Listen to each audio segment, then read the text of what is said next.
Ending up in bad relationships is one of the big glaring risks for people who grow up with abuse and neglect.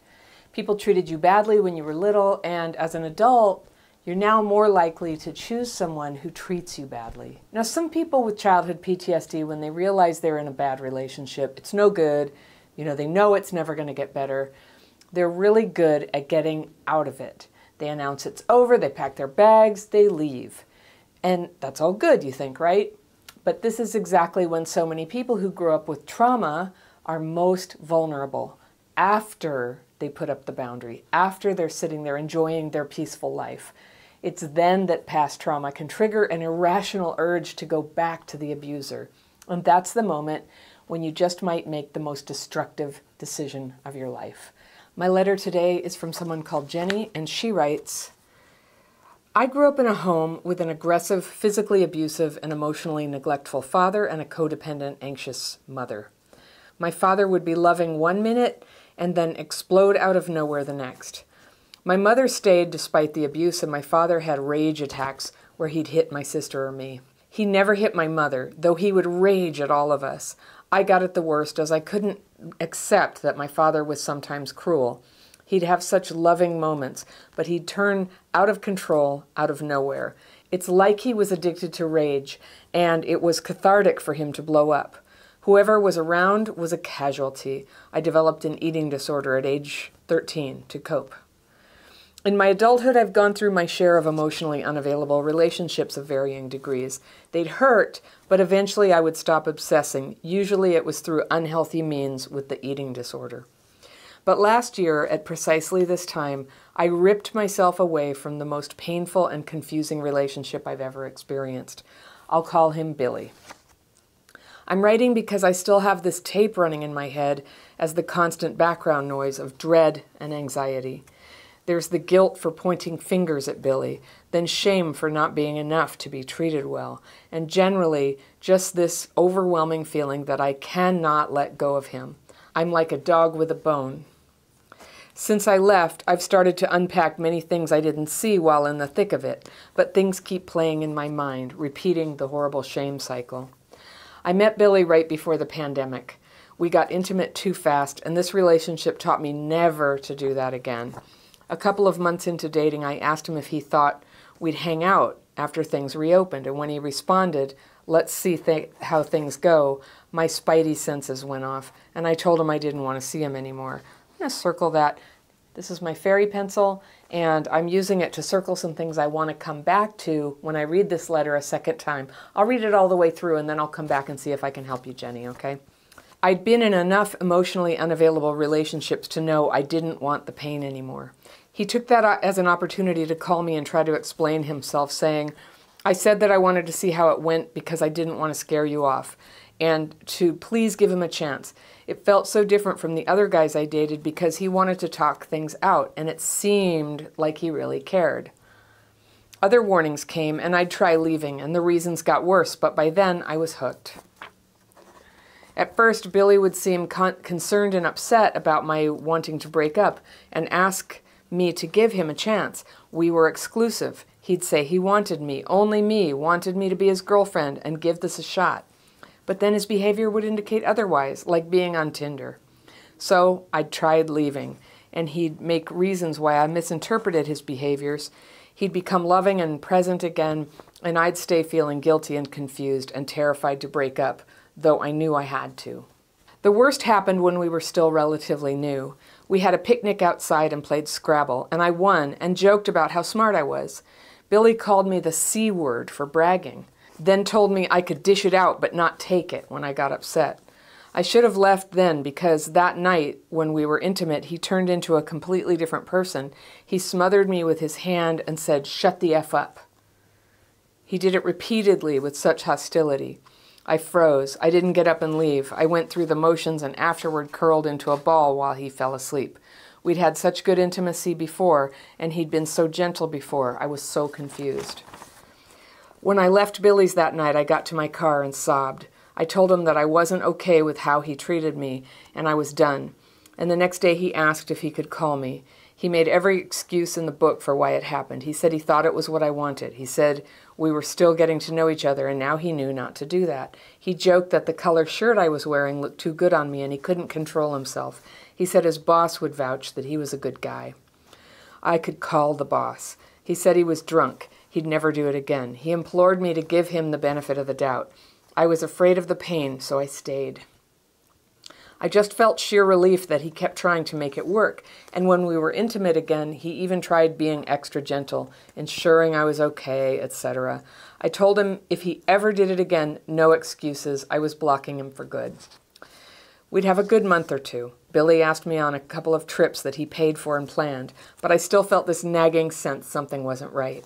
I was in therapy, and my therapist kept urging me to communicate my needs more clearly.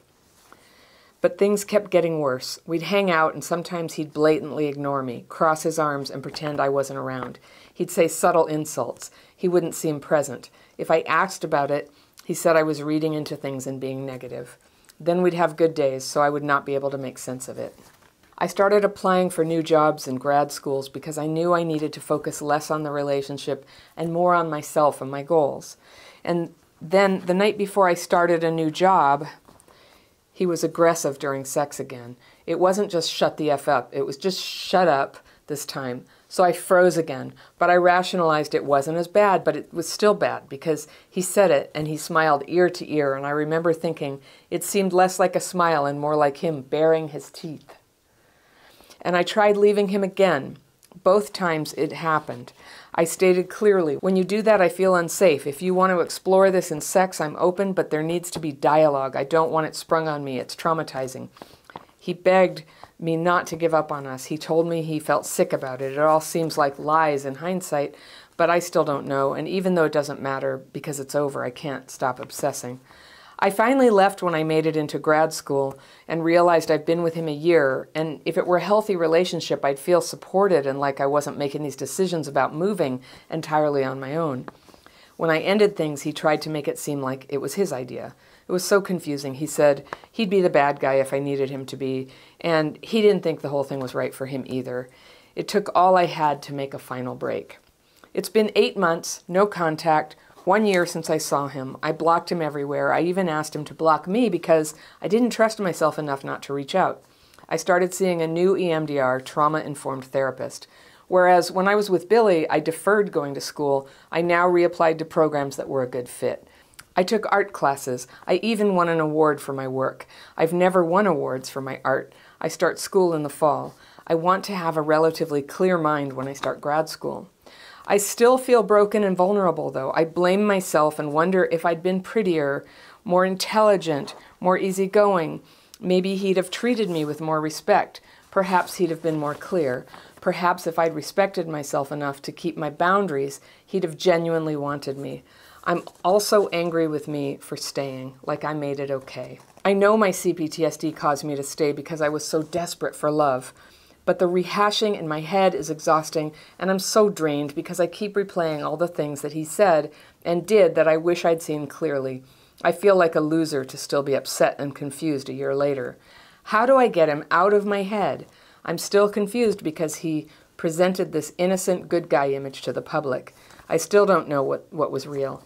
I know you also say limerence is for situations with no real relationship. With Billy, there was a commitment on the surface, but underneath it, there wasn't. What's ridiculous is that I'm upset he's still got me blocked. It seemed so easy for him to move on, but I still feel damaged by the situation and like it was just an unreal nightmare. The only good thing about this relationship was that I hurt so badly during it that I began to nurture myself instead of acting on my eating disorder. It's been a year since I acted on that, so I left behind 2 destructive relationships.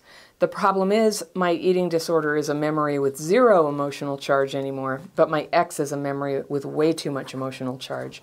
I even tried the daily practice and got tired of the broken record. I have fear that Billy never gave a shit, and that means I'm unlovable. I'm tired of my obsession. Please help, Anna. Okay. All right, thank you, Jenny. I've circled a bunch of things here, and I'm going to come back and let's see if I can help you. I'm going to kind of point out stuff that you said to me that I think helps this become clearer, all right? So in your backstory, you grew up with an aggressive, physically abusive, and emotionally neglectful father. Sounds familiar, sounds very much like Billy. and a codependent, anxious mother. Now you're kind of matching your parents. That's what we do. And knowing that, unfortunately, isn't enough to change the behavior. But there it is. There's a total reason why this is happening. You're not to blame. It's how you were patterned growing up. And now's your chance to break the pattern. So your father would be loving one minute, then explode out of nowhere the next. It sounds just like Billy. And your mother stayed despite the abuse. Sounds just like you. Father had rage attacks where he'd hit your sister. Okay, hitting, that's terrible. That's not what's going on now. But I gotta say, I think you were right to worry about that the aggressive sex behavior is a very big red flag. All of his excuses don't really match what he did of coming out of the blue. And so you say with your dad, it's like he was addicted to rage and it was cathartic for him to blow up. It seems like that would explain also Billy. And what I noticed about Billy is that his hostility attacks happened right after a big accomplishment for you, like something as small as winning Scrabble or starting a new job. It was always connected to you taking a big step. Very bad sign. In my adulthood, I've gone through my share of emotionally unavailable relationships.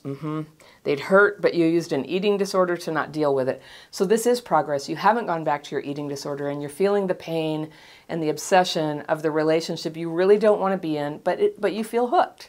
So first, I just want to give you permission to let it feel that way and not judge yourself. I'm going to totally address this stuff where you think that if you were just a better person, he would be a better person. It doesn't work like that. He is who he is. And, you're doing great. You didn't return to your eating disorder. So of course feelings are going to come back. Of course the harshness of this is going to come back. And you don't go back to the eating disorder.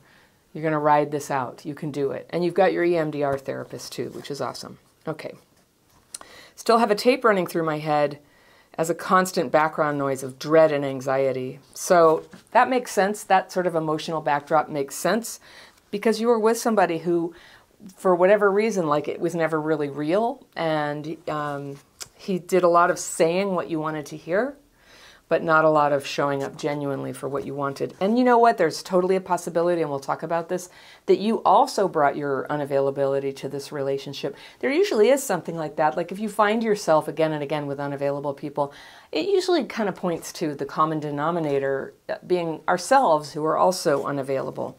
So that's what you're working on now. Not going back to your eating disorder is such a powerful thing to start, coming into yourself and not escaping yourself. And I love that you're not in a relationship right now. That's potentially very helpful. So you got this feeling, I just cannot let go of him. That's okay. You don't have to let go of him. Just do not call that man. Just don't call him, all right? It's okay if you have these feelings. Ride it out. They will die down. So you started to unpack it. Things keep playing in your mind. You met him before the pandemic. What a crazy time. As I'm recording this, it's not really quite over, but the worst of it seems to be over. And sometimes I look back and like 2020, I can barely remember. It was so much isolation. And I think for all of us, we were thrown together with people. We were isolated from people. The worst in us came out. I'm not saying that as an excuse for him. You got a chance to kind of see what his worst is. And it's totally a deal breaker. But for you, I could totally see how it would be hard to leave, especially under those circumstances. Still, you didn't go back to your eating disorder. Yes. Okay. And you went in too fast. That's what happens. If you could have gone 3 months at least, without getting intimate with him, probably you could have seen the red flags first. And it's so much easier to get out of a relationship before you've had sex. After sex, especially if you have attachment wounds, which pretty much everybody who was abused and neglected by their parents has attachment wounds. As soon as sex happens, it's just this huge glomming on attachment happens, and it's very hard to leave, especially if there's also the abandonment wound. Can't leave, it'll make it feel like death. So we stay in relationships where we've known for a long time it's no good. So totally understandable, not your fault. You haven't done anything wrong, it's okay. Couple months into dating, you asked if he thought that you guys would hang out after things were reopened. And I'm guessing if you got together before the pandemic, a couple months in, that was still in those heady days when we thought that the lockdown might be, a couple of months or something. You probably thought that. Are we going to still be going out in a couple months? And he said, let's see how things go. And my first thought on that was, well, that actually seems like a rational response. You don't want to make too much of a commitment, but if you've been seeing somebody for 2 months and they don't know if they want to keep seeing you, there it is. You know, it's not that strong yet. It's not abuse. It's not a red flag. It just means it's not that strong. But you say, my spidey senses went off. I believe in your spidey senses. Some of us have those kind of like miswired, but yours keep being very reliable. Every time you thought something was wrong, it was wrong. So a little validation for yourself there. Like, you're good at this. You have spidey senses. And you told him you didn't want to see him anymore when he acted all ambivalent about the future. And you'd been through enough of that sort of thing. And he took that as an opportunity to call you and try to explain himself. And he said he didn't want to scare you off and to please give him a chance. And it felt so different from the guys that I dated before, you say, because he wanted to talk things out and it seemed like he really cared. And yeah, I would have thought the same thing. You have to see the whole letter in context to put that in context. But that all seems kind of like, yeah, I could see acting like, oh yeah, let's see, because you didn't want to act too into it or something. That kind of makes sense. But other warnings came, and you try leaving, and the reasons got worse, and by then you were hooked. So here we are. We're getting into trauma bonding here, and as I think you know, trauma bonding, it's this psychological phenomenon that happens when love is switched on, and then it's switched off, and it's switched on, and it's switched off. And so you leave. Every time you left because he wasn't loving or he was hostile, every time you left, he would go, no, please, please, please, and he'd have all these reasons and let me explain, and you can just see, I decided to leave, or I tried to leave. You keep using the words, I tried to leave, and it is like you're trying to get up out of quicksand or something, and you just keep getting sucked back in by his words and promises, and then he never keeps them, right? And he said, oh, I want you, only you. He said all that about, you know, monogamy, and it's you, but then he was on Tinder. Oh, yeah, well, I'd say right there is when it was 100% clear. I would try leaving, you said. He'd make reasons why I misinterpreted his behaviors. I bet he did.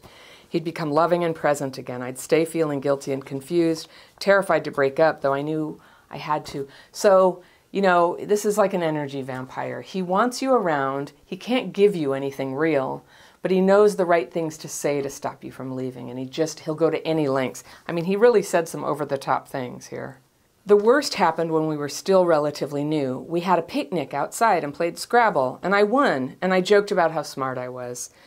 He called you the C word for bragging, and then told you that you could dish it out, but you couldn't take it when you got upset. I should have left then, because that night, when we were intimate, he turned into a completely different person. He smothered me with his hand and said, shut the F up. Didn't say F, I'm just saying that for the benefit of listeners. He said it repeatedly, and he said it with such hostility. So yeah, it wasn't playful, it wasn't like a little sex game, it was repeated, it was hostile, it was out of the blue, and you froze. And, you know, anybody who, if there was any chance that what he says is like, oh, I was just, you know, just trying something out, I thought you wanted it, and then he saw you froze, it should have been clear right then. No, it's not what you wanted. It was something that offended and went very badly. So here's another thing, it's wonderfully clear. This guy is dangerous. He's awful. And so you froze and you didn't get up and leave, and you went through the motions and afterward curled into a ball while he fell asleep. You'd had such good intimacy before, and he'd been so gentle before, and you were confused. Yeah. When I left Billy's that night, I got into my car and sobbed. I told him, I guess you texted him from the car, told him I wasn't okay with how he treated me and I was done. And the next day he asked if he could call me. He made every excuse in the book for why it happened. He thought it was what I wanted. He said we were still getting to know each other, and now he knew not to do that. Oh. He joked that the color shirt I was wearing looked too good and he couldn't control himself. He said his boss would vouch that he was a good guy. I could call him. I don't know why, but that thing like, my boss, he's a good guy, call him. That just seems like a classic thing that's in gangster movies of something that manipulative people say when they're just completely full of it and it's not true. All right. Or con man and con woman things, inventing Anna, that kind of thing. Call them. They know you're not going to. All right. He said he was drunk. He'd never do it again. He implored me to give him the benefit of the doubt. I was afraid of the pain, you say, so I stayed. I get it. The abandonment is too harsh. Even when you end the relationship, the abandonment melange is so harsh that it just feels like anything is worth avoiding it when you're in it. So he even tried being extra gentle again. And you felt so much relief that he was trying to make it work. And you told him, if you ever do that again, no excuses, I'm blocking you for good. And I'm underscoring that just because he did do it again. And by that point, you didn't block him. You lost all your boundaries here. That must feel terrible. That must feel terrible, but still you didn't go back to your eating disorder. You know, and as I understand it, that has a lot to do with boundaries.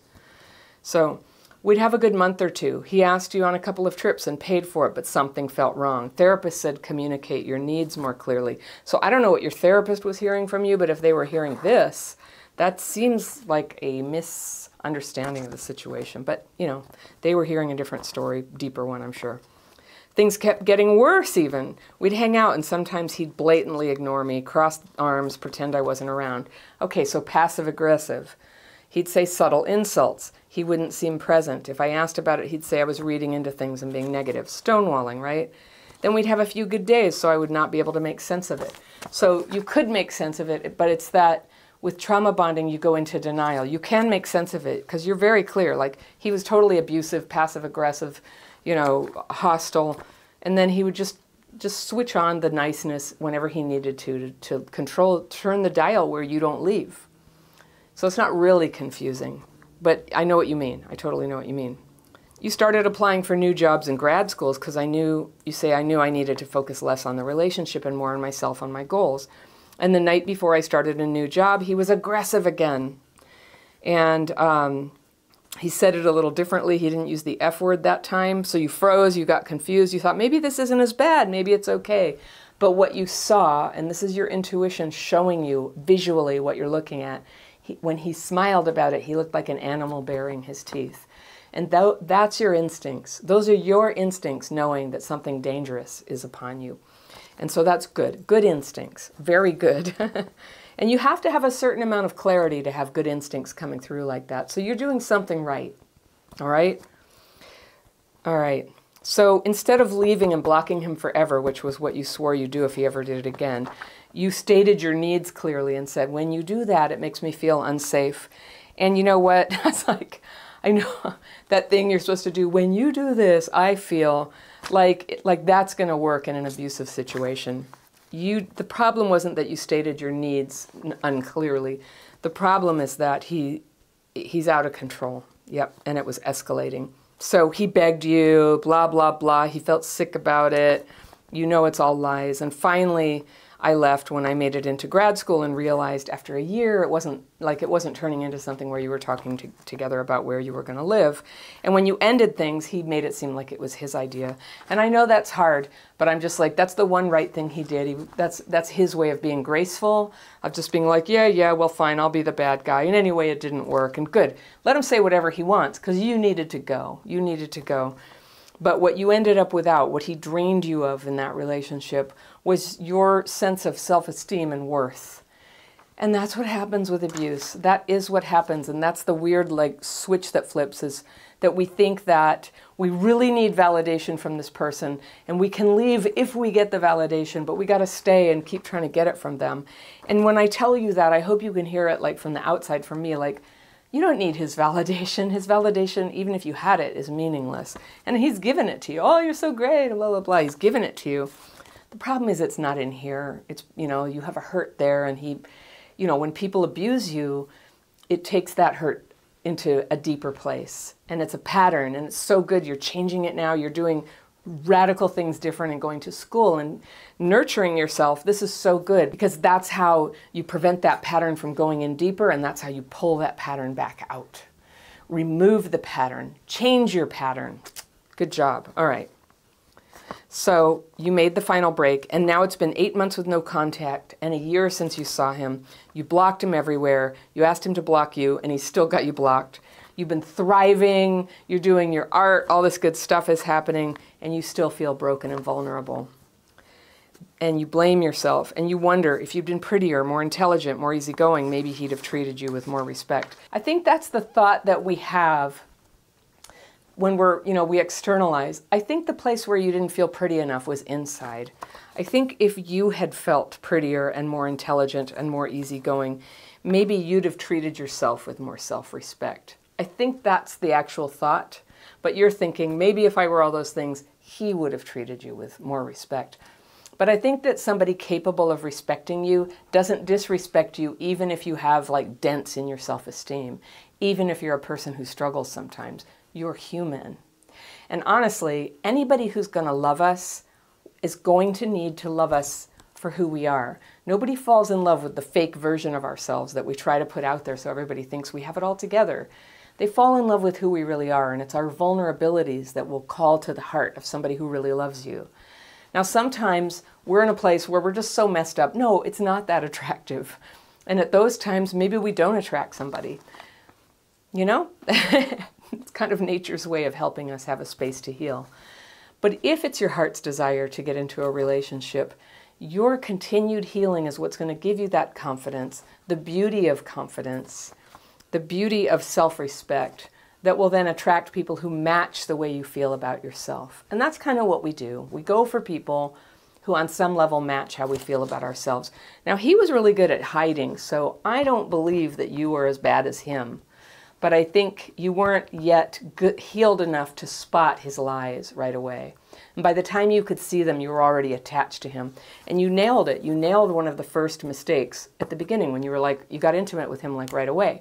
And there it is. That's something you get to do differently next time. As you know, you already know that.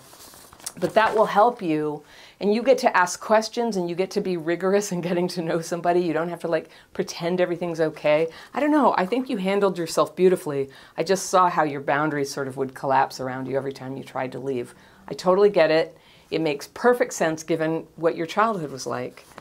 And you can overcome this. People do, and you will. You will. I love that you're taking care of your life. I don't think this is limerence, in my opinion. Limerence is more, idealizing somebody. I don't think you're doing that. I think you just have a lingering attachment that's hard to break. Attachment wounds are funny like that. They persist. They persist sometimes, but they heal. They heal along with all the other difficulties that you're having. They heal when you have a good life, when you make friends, when you pursue things you're passionate about, you do what you're gifted at, and you're doing those things. You can hardly fail right now. I'm so proud of you, Jenny. Okay. So how do you get him out of your head?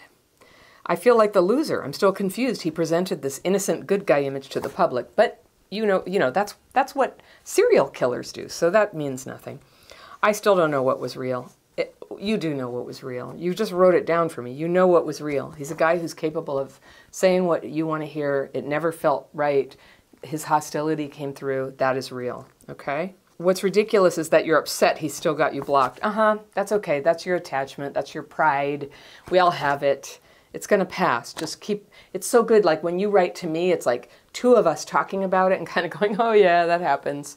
It just keeps lightening your heart and keeps putting things in perspective, and it doesn't seem like he still got me blocked. I have to get through that. I have to get through it. That's like the thought that an isolated person has. So that's not what you're doing. So it seems so easy for him to move on. Well, who knows? If he's not capable of connecting with anybody, only manipulating, that would make it easy to move on. Who knows? Maybe it's not that easy. Maybe he's putting on the nice guy, easily moved on. Who knows? But I encourage you to forget all about it. One of the tricks that I think is underrated when you're trying to get over somebody is to put him out of your mind. If you catch yourself thinking about it, have some go-to thoughts that you can think about instead. Maybe you like to think about the perfect cappuccino, or you like to think about the feeling when you put your hand in warm earth because you're about to transplant something out of a pot. Just give yourself something sensory to just bring your attention to, come away from the memory of him, come away from the thought of him. You can always use my daily practice. And what you said here is like, you stopped because you got tired of the broken record. I would just say, come to the free calls that I do. Get a little support for this. It does look like the same fears all the time, but that's okay. You're going through layers of it, and it may be that you need to get a little more specific about what the fear is to get it dislodged, to really like scoop that thing out of the cement of your consciousness, and scoop it out, loosen it up, let it wash away. The that you have fear he never cared and that means you're unlovable. You know, that's a core fear for you that came from your parents. I won't be surprised at all if it lingers, if it comes up in a few different forms, if you think it's over and then it revisits you, but you are healing from it. You are making that progress. So the emotional charge is a natural consequence of having a sexual relationship with somebody, and it's going to pass. It's going to pass. So obsession is a temporary thing. I think you're doing great. That's just my suggestion for you. Stay connected with people, especially women friends. Keep the people around who you can talk honestly about your feelings, who understand. You may want to try one of the 12-step meetings that are really helpful for this. Sex and Love Addicts Anonymous for helping to stay away from somebody who's negative for you. Or CODA for learning how to set your boundaries and hold them. Also Al-Anon could have been really helpful for you for this. So those are free. It's a great way to simultaneously learn something new and really give yourself to the process of healing while making friends with other people on the same journey. So I hope that helps. If you love this topic and you want help identifying when you're putting too much into a relationship that is hurting you, I've got a video lined up for you right here, and I will see you very soon.